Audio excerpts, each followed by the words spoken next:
Hello everyone, welcome to our channel JMD classes. So friends, आज है 28 जनवरी 2022। आज के जो भी इम्पॉर्टेंट करंट अफेयर्स होंगे वो हम इस वीडियो में डिस्कस करेंगे। तो चलिए स्टार्ट करते हैं।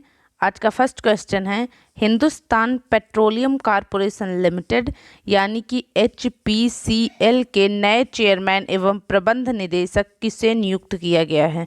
तो वो नियुक्त किया गया है पुष्प कुमार जोशी को। ठीक है, इसका आंसर क्या है? पुष्प Kumar Joshi. Hindustan petroleum corporation limited यानी कि HPCL का नया चेयरमैन पुष्प कुमार जोशी को नियुक्त किया गया है। पब्लिक इंटरप्राइजेज सिलेक्शन बोर्ड यानी कि PESB ने पुष्प कुमार जोशी को नया चेयरमैन और MD नियुक्त किया है। जोशी फिलहाल कंपनी में HR डायरेक्टर के पद पर पदस्थ हैं। गौरतलब है कि HPCL एक महारत्न कंपनी है। इसे भारतीय कंपनी अधिनियम 1913 के तहत एक कंपनी के रूप में मूल रूप से निगमित किया गया था। अगला क्वेश्चन है, हाल ही में पद्मश्री अवार्ड से सम्मानित किस प्रसिद्ध कथकली नृत्यांगना का निधन हो गया है? तो वो है मिलिना साल्वेनी। ये कथकली नृत्यांगना है। प्रसिद्ध कथकली नृत्यांगना मिलिना साल्वेनी का हाल ही में निधन हो गया है। फ्रांस में भारतीय दूतावास से एक ट्वीट करके इसकी जानकारी दी गई है। बता दें कि इटली में जन्मी साल्वेनी नियमित रूप से भारत, खासकर केरल आया करती थी। उन्होंने केरल में ही कथकली सीखी थी और पेरिस में भारतीय नृत्य शैलियों के लिए एक स्कूल सेंटर मंडप चलाया था। भारत सरकार ने अभिनय कला के क्षेत्र में उनके योगदान के लिए 2019 में उन्हें पद्मश्री पुरस्कार से भी सम्मानित किया था। ठीक है, अगला क्वेश्चन है, आंध्र प्रदेश सरकार ने राज्य में कितने नए जिलों के गठन को मंजूरी दे दी है? तो इसका आंसर है 13। ठीक है, आंध्र प्रदेश सरकार ने मौजूदा 13 जिलों में से 13 नए जिले बनाने के लिए अधिसूचना का मसौदा जारी किया है। इसके बाद आंध्र प्रदेश राज्य में जिलों की संख्या कुल 26 हो जाएगी। सरकार की तरफ से आंध्र प्रदेश जिला गठन अधिनियम धारा 3(5) के तहत नए जिलों के गठन के लिए आधिकारिक राजपत्र अधिसूचना जारी की गई है। ठीक है, हमारा अगला क्वेश्चन है, कोलकाता में नए पूर्वी सेना कमान के प्रमुख के रूप में किसे नियुक्त किया गया है? तो इसका आंसर है lieutenant general RP Kalita. Lieutenant general RP Kalita पूर्वी सेना कमान के नए प्रमुख यानी कि general officer commanding in chief होंगे। ठीक है, केंद्र सरकार ने उनकी नियुक्ति के प्रस्ताव को मंजूरी दे दी है। वे लेफ्टिनेंट जनरल मनोज पांडे का स्थान लेंगे। लेफ्टिनेंट जनरल कलिता 31 जनवरी 2022 को पूर्वी सेना कमान के नए प्रमुख के रूप में कार्यभार संभालेंगे। ठीक है, अगला क्वेश्चन है, IMF यानी कि इंटरनेशनल मॉनेटरी फंड ने चालू वित्त वर्ष के लिए भारत के विकास दर के अनुमान को घटाकर कितना कर दिया है? तो कर दिया है 9%। IMF ने चालू वित्त वर्ष के लिए भारत के विकास दर के अनुमान को घटा दिया है। 2021-22 के लिए IMF ने देश का विकास दर 9% रहने का अनुमान जताया है। आपको बता दें कि इससे पहले IMF ने पिछले साल अक्टूबर में 2021-22 में भारत की वृद्धि दर 9.5% रहने का अनुमान लगाया था। अगला प्रश्न है, 2022 में वर्तमान तक यानी अब तक भारत का सबसे उत्तरी राज्य कौन सा है? तो वो है हिमाचल प्रदेश। हिमाचल प्रदेश भारत का सबसे उत्तरी राज्य है। ये उत्तर में जम्मू कश्मीर और लद्दाख के साथ सीमा साझा करता है। हिमाचल प्रदेश ने 25 जनवरी को अपना पूर्ण राज्य दिवस मनाया है।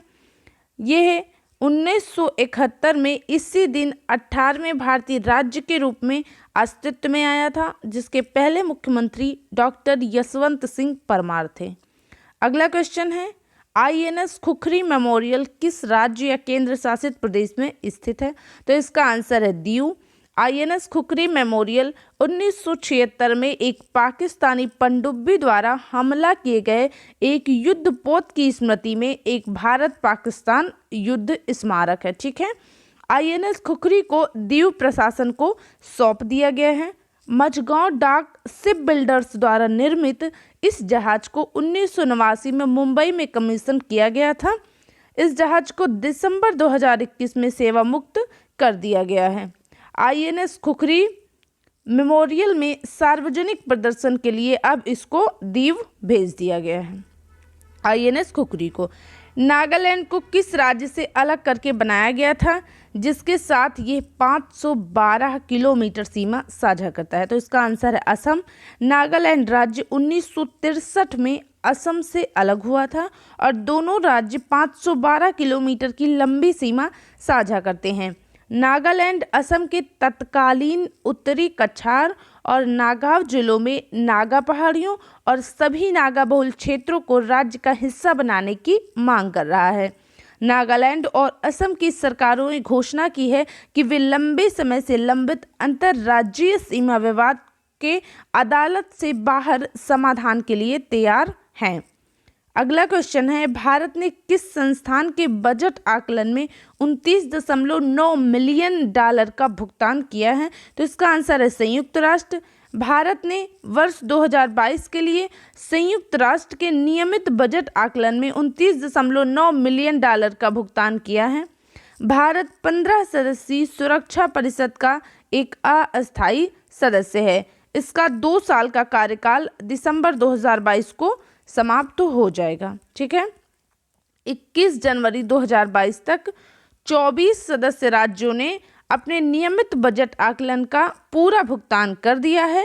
ईरान, गिनी और वनुआतू ने अपने मतदान अधिकारों को पुनः प्राप्त करने के लिए संयुक्त राष्ट्र के नियमित बजट को पर्याप्त देय राशि का भुगतान किया है। 193 सदस्यीय निकाय में केवल 2 ही ऐसे देश हैं, एक है वेनेजुएला, दूसरा है पापुआ न्यू गिनी।